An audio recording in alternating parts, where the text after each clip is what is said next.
A lot of SaaS founders I talk to say that they want to move up market, but I don't think they put a whole lot of thought into what they need to do internally to prepare for that.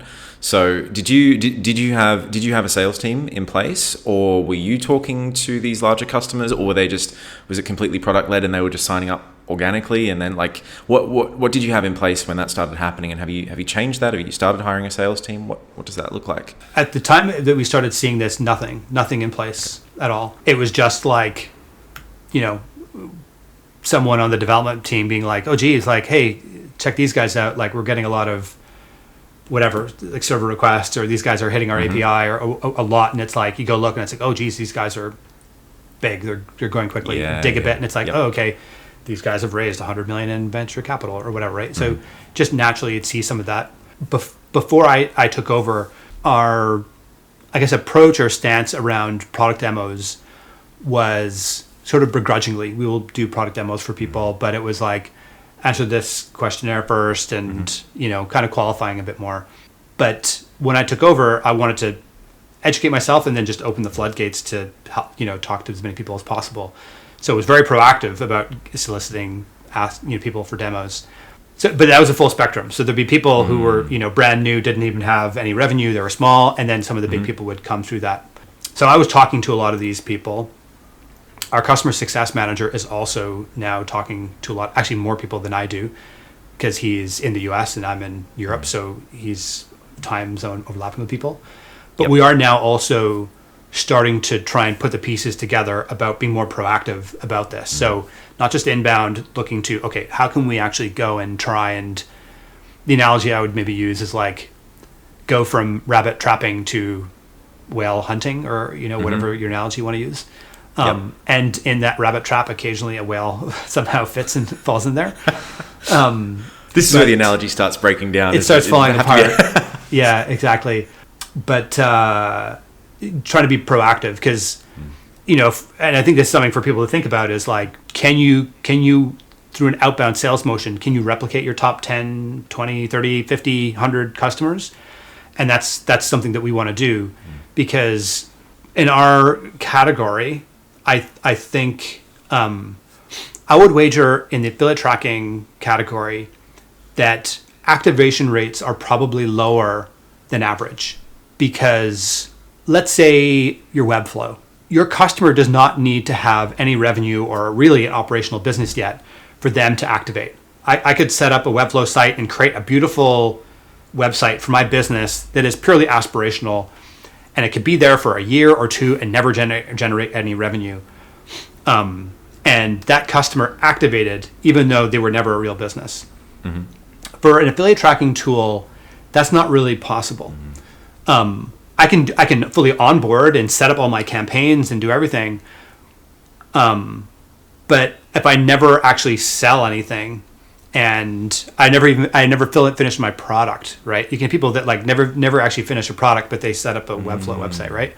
And so for that reason, I would say activation rates are probably lower than average than a lot of other businesses. And I think that's probably part of the reason why this space has a lot of power laws. We see so many power laws across our business, where it's like our biggest customers are so much more so much more successful than sort of like the long tail of customers, right? So like the long tail of customers who never really activate, or, they don't make a lot of money from their affiliate program. But then our number one customer is making like mid 6 figures or high 6 figures from their affiliate program each month, right?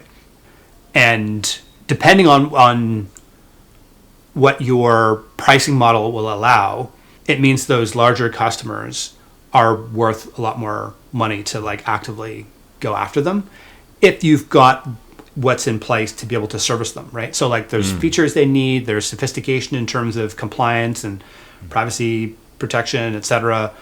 And then in terms of how they want to be sold to or how they want to buy, that's a very different thing.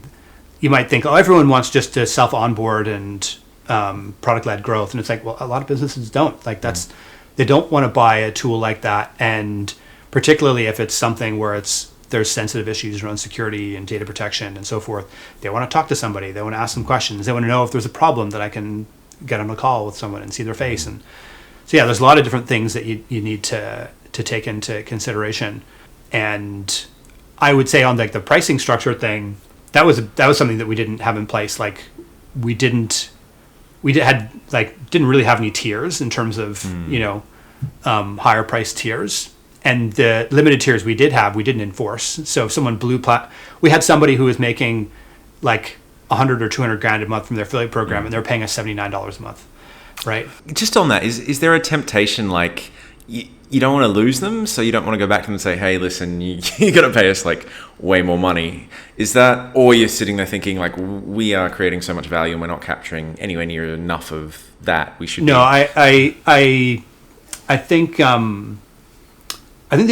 only area where I might feel that way would be if they were like a influencer that had a megaphone as well. Right. Because they're just like a big business is very successful, but like they're not going to go on social media and rake you through the coals. But like you're creating so much value where it's like you're making so much money from this affiliate program, and I think it was like in that case it went from like paying us $79 a month to I think it was like $4.99 a month or something like that. Oh, I guess it's not like so like it's not like we have competitors who would have been charging them like probably $10,000-$15,000 a month or something like that. But yeah, there's a lot of things to keep in mind. So that conversation was, hey, we're changing our pricing. You need to pay us a little bit more money, and they say, yeah, okay.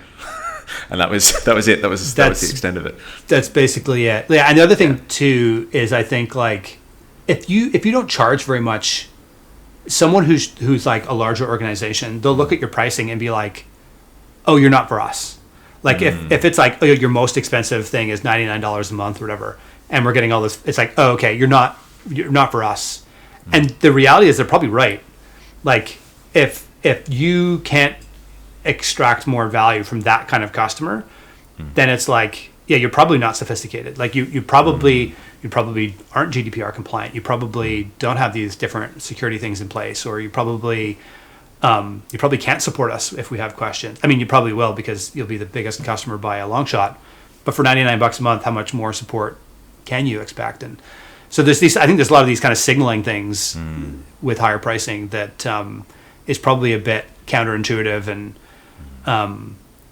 the effort it takes to get one customer who pays you 10 grand a year or something like that is probably like not that much more than somebody who pays you $1,000 a year or something like that. So it's probably worth it. Hey, it's Ryan here. If you liked that video, please click the like and subscribe button somewhere down there and check out the full interview right over here. Go on, click it. You know you want to.